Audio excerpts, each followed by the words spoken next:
Joyeux Noël à tous.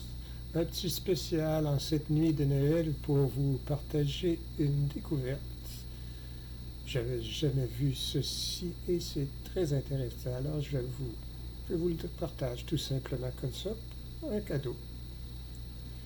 Le texte d'aujourd'hui, celui de la nuit du moins, est tiré de l'Évangile selon saint Luc au chapitre 2, versets 1 à 14.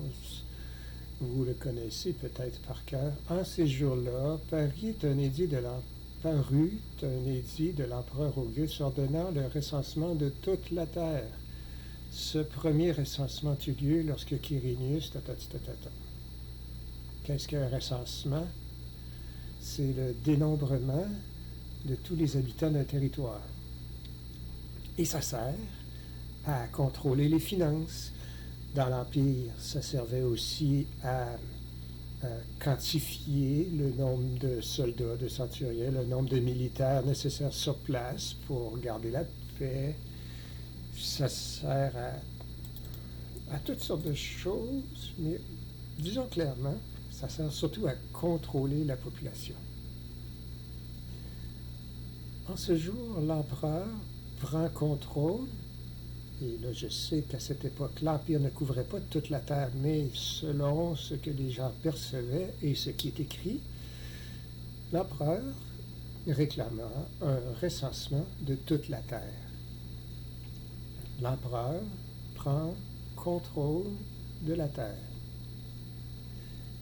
Et ceci, en introduction, à la naissance de Jésus. Y a-t-il plus dépendant parmi les humains qu'un bébé?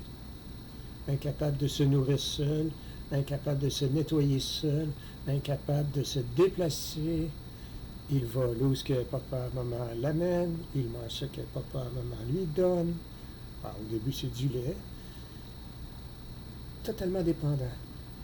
D'une part, on a l'humain, l'empereur, qui prend contrôle de la terre, et d'autre part, le Tout-Puissant qui perd tous ses moyens pour devenir dépendant. Un prend le contrôle, l'autre le perd complètement. C'est une belle figure de ce qui se passe en nous et autour de nous lorsque nous prenons le contrôle à la place de nous laisser guider par l'amour, par la main de Dieu. C'était ma découverte. Je vous fais un petit cadeau tout bref en cette nuit de Noël et j'en profite encore pour vous la souhaiter bonne, cette Noël 2025, et que ceci, en cadeau que vous vous offrirez, j'espère que vous pourrez découvrir l'Évangile ensemble.